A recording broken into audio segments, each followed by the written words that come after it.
I invite you to turn to page 1044 in the Bibles in front of you to Ecclesiastes chapter 9.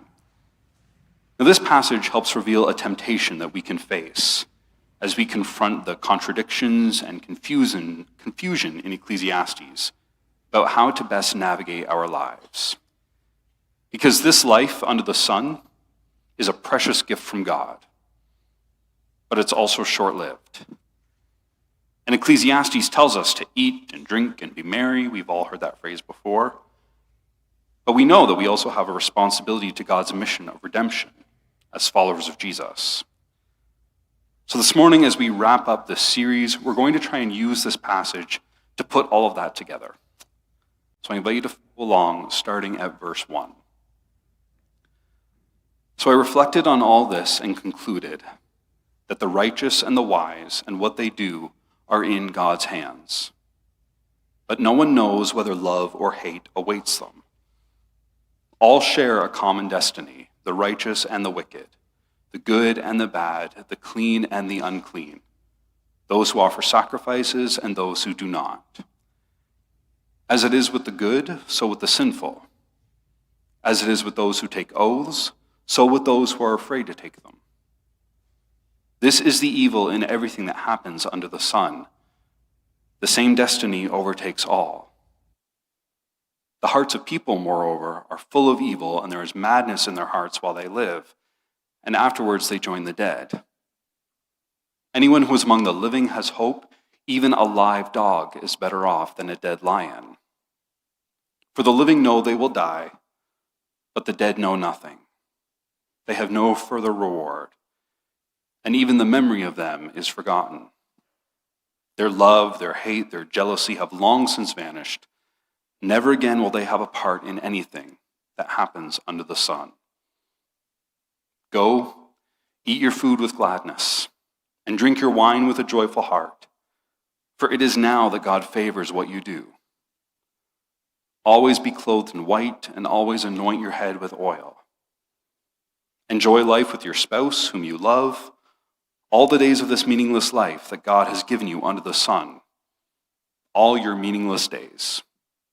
For this is your lot in life and in your toilsome labor under the sun.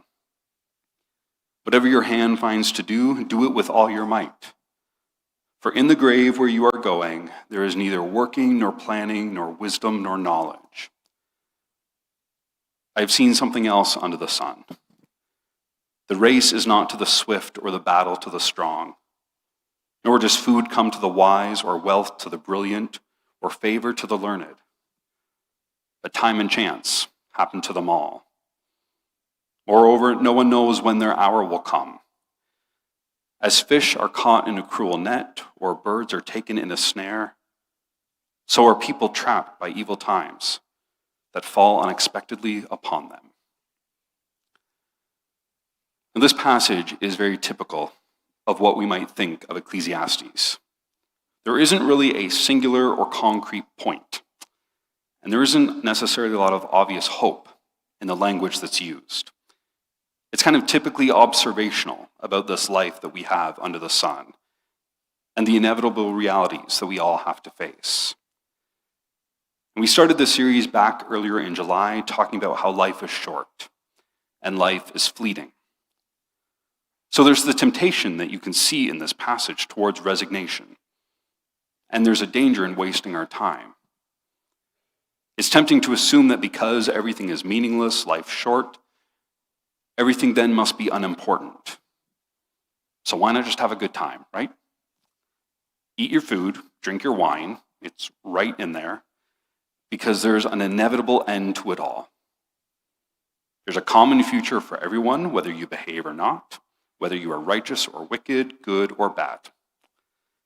As one Bible commentator put it, everyone has a mixed experience in life. Now, as followers of Jesus, we have a unique perspective on that experience. But our unique behaviors and beliefs don't always change our circumstances. As followers of Jesus, we still go through hard times. We all have the same destination, which is death. The narrative of life will always be challenged. Success is not ensured for the rich and talented, but time and chance happen to them all. Exercising wisdom and righteousness also doesn't guarantee a good life. We cannot control what happens. A situation can always get better, but a situation can always get worse. So the temptation for God's people, the temptation for all people, and maybe you've seen this or experienced this, is to try and grasp on to whatever joy in this life that we can find. Now, a millennium before Ecclesiastes was written down, there was a similar temptation found in the Epic of Gilgamesh. It's this poem whose earliest version was written down around 2100 BC in Mesopotamia. And in the third column of the 10th tablet, this grieving king, Gilgamesh, he's being urged to embrace life's fleeting joys instead of chasing after immortality. And he's told to let full be his belly and make merry and smoke and feast and dance and play, to wear fresh garments and make sure he's bathed. It's kind of parallel wisdom to what we see in Ecclesiastes 9. There's a lot of similarities in that language. So there's a parallel temptation that's easy to fall into, just to live large and live loud and without consequence, to try and grasp whatever scraps of joy that we can find in this life. But the king in this poem is also urged to enjoy his wife resting on his chest, and his little one holding his hand. To not just find and grasp joy, but to gratefully accept it as a gift that's been given to him.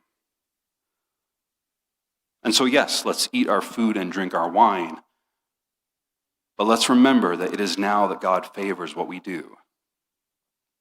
That this life under the sun, and whatever joy it has, is a gift and a blessing from the heart of God himself.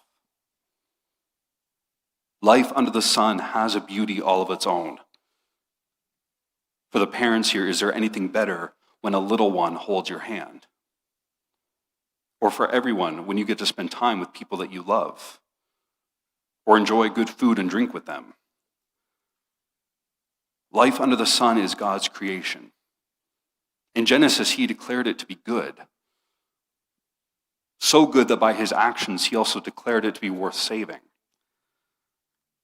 And this is how Reformed Christians are meant to live our lives under the sun, as a gift that's worth saving and treasuring. In 2025, we spent 2 sermon series talking about our story. Maybe you remember them. And we focused on God's narrative of creation, fall, redemption, and restoration. It's the story of God and his people through that Reformed lens. That God created the world and intended for it to be good. It then fell into sin. And so by the grace of Jesus Christ, he's redeeming all things back to the way that they are meant to be. And someday they will be fully restored forever. And we're now in that period of redemption, of dealing with the effects of the fall into sin and working to correct them. That's the justice work that we talked about last week.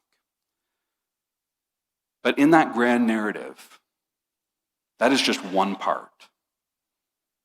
And in the whole vast experience of God's story, our individual lives occupy a mere 9 to 10 decades. Our life under the sun is fleeting and precious.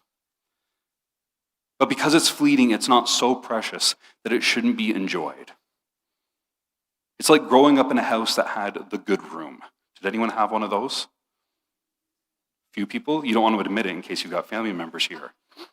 Well, my mom's not watching, so I can say we had the good room that was ironically called the living room, even though no one was allowed to actually live in it. I'm still not allowed in there. Years ago, there was a children's author who said that she loves it when people show her books that are falling apart. The spines are cracked, the pages are dog-eared, there's stains all over it. Because she says it means that they have been read and reread. It means that they have been used by these kids and loved by these kids. So hint, hint, anyone who still has a good room. Because so should be our lives. I'm not advocating that our lives should have cracked spines. That's not what I pray for all of you. But there should be evidence in our lives of having lived, of having loved. So yes, eat your food, but eat it with gladness. And drink your wine in moderation and with a joyful heart. Because no one knows when their hour will come. And because these are gifts that God has given you for life under the sun. Because he loves you. And that is what gives life its meaning. Now, this summer, some of you may have become aware of the Dominican Sisters of Mary. They're based in a convent in Ann Arbor in Michigan. And if you spend a lot of time online, they've become famous because of their podcast. It's become more and more popular. I think people are just kind of weirded out by the fact that these sisters are hosting a podcast that is beating all the other podcasts in ratings. People are kind of drawn to their insights into convent life, which is something very mysterious for a lot of us.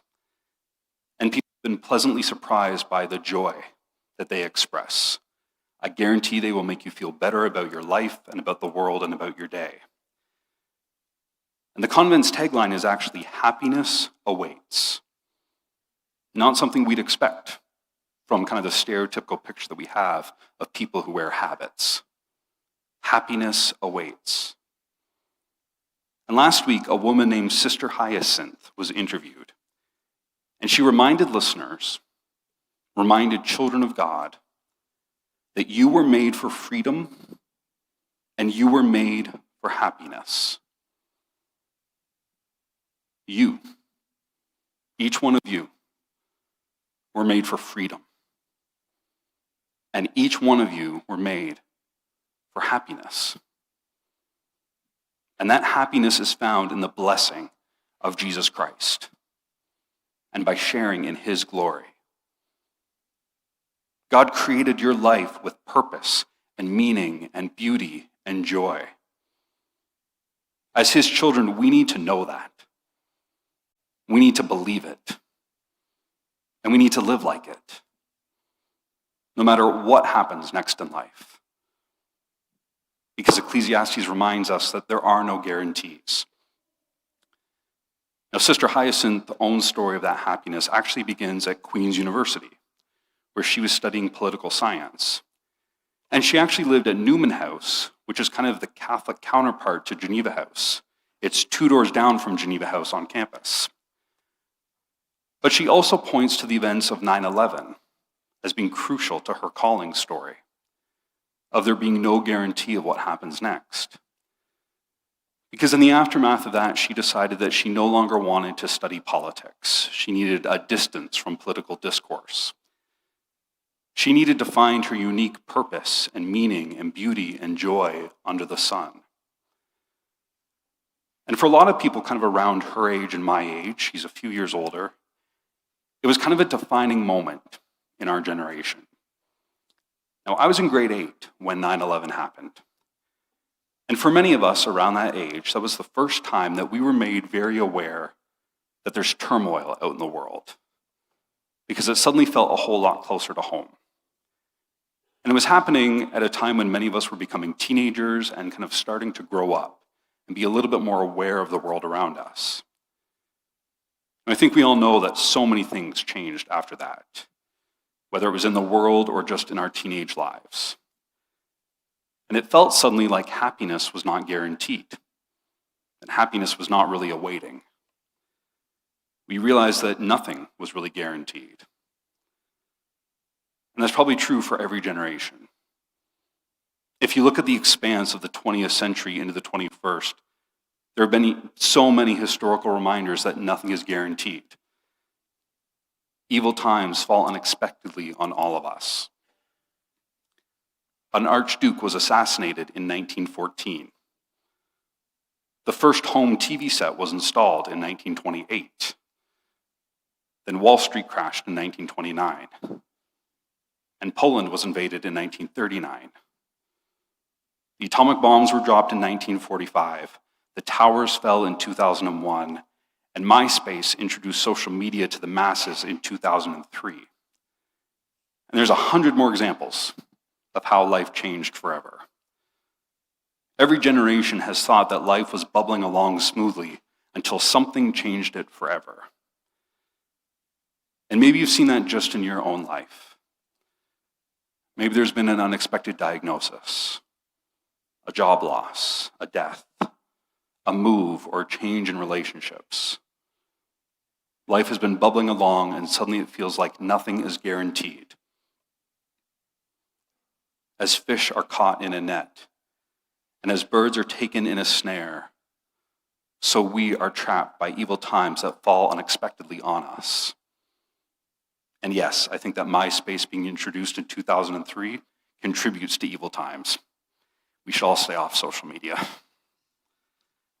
And I think that's partly why public profession of faith that we practice in the CRC, that we got to witness this morning, is such an important milestone.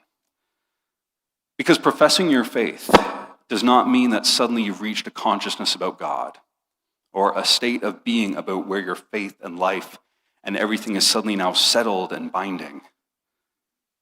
There is never complete certainty. And that's why we call it faith. But still, we make this declaration that no matter what is going to happen next, we are going to put our trust in God. And that we will embrace the joy that He gives us in this life. Because life can turn so quickly. I'm going to guess that this is an obscure reference. Hands up if anyone has heard of the name Anne Widdecombe. I didn't think so. All right. So she was a British MP for 23 years, and she was a very staunch Catholic. But when she retired from politics at age 63, she then went on the British version of Dancing with the Stars, because that's naturally what you do after you retire from politics. Now, despite her career in Parliament, suddenly that was the thing that she was most known for. And for younger generations, that was the only thing that she was known for. And she got asked about her legacy on a talk show in 2010, asking if she minded that her political career had been wiped out by ballroom dancing. And she said this: "None of us know how long we're going to live. At 63, I could die tomorrow. But I could, if I followed my mother, live another 3 decades. I do not know what's going to come up and what I'm going to do in that time. So I may be remembered neither for politics nor the TV show, but for something else I can't even foresee at the moment. And we get one go this side of eternity. One go. It's not a dress rehearsal. One go. And you make the most of it, and you take opportunities that come along that you like, and you go for it. Eat your food with gladness. Drink your wine with a joyful heart. Enjoy life." Now, I will say that if you Google her later today, there's a lot that Anne Widdecombe has said that I do not agree with. Just putting that out there. And obviously, there's other people who've said things very similar to this. But for some reason, that clip online always strikes me more than anyone else who says pithy things like "seize the day." And I think her quote is especially poignant now because this July, so just 16 years after she said that, while she was still active and engaged and in good health, she was tragically murdered in her home. Her life was cut short completely and unnecessarily.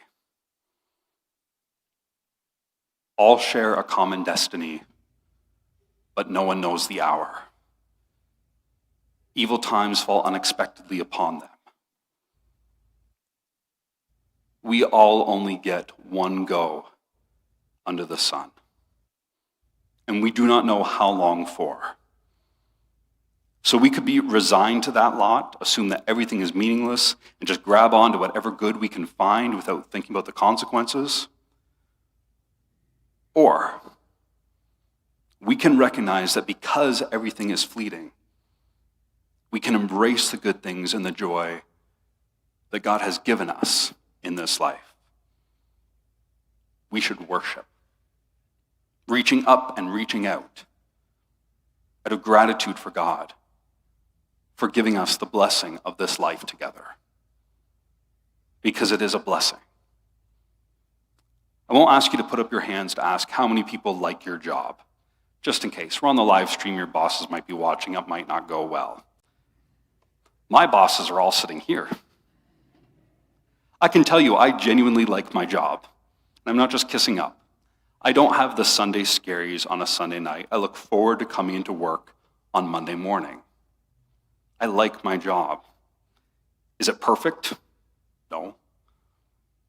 But one of the things that I like is that it allows me to do life with all of you and witness all of you doing life together. And that's a gift that I think is unique to the church. We celebrate profession of faith today, and part of that is welcoming people into the family of God and into the family of Ebenezer. There are so few places that we gather together, all from different backgrounds and opinions and ages, and actually do life together. Experience this joy together. It is a gift that we share. And I think most of all, Ecclesiastes tells us, let's not waste that gift, but embrace it and enjoy it together. So there's no food and there's no wine in the fellowship hall. It's a bit early for that. But when we go to that fellowship hall, it's busy and it's loud. There is chocolate in my office, the kids know that. We spend that time together as a part of our worship. And so we hope that you can join us for that as we close the service today. And as we go today, we're going to close our service and our series with the song, Speak, O Lord. Now, it's a song that we would typically sing as a prayer at the beginning of a service, and more often at the beginning of a message, where we quite literally ask for God to speak to us and give us a message that we can use, impart his wisdom during that time. And Ecclesiastes is all about the wisdom needed for life under the sun. So as this series closes, but as life continues and as we get closer to a new ministry season this fall, it feels right to ask for God's wisdom to speak to us, not just for this specific hour, but for all the days and weeks ahead. So before we sing, I invite you to first to rise, however you are able and comfortable, in body or in spirit, and receive our closing blessing from Romans and from 1 Peter.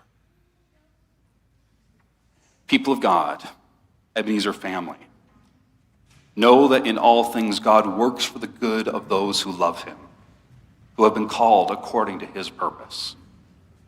And so praise be to the God and Father of our Lord Jesus Christ. In his great mercy, he has given us new birth and a living hope through the resurrection of Jesus Christ from the dead. And all of God's people say together, Amen.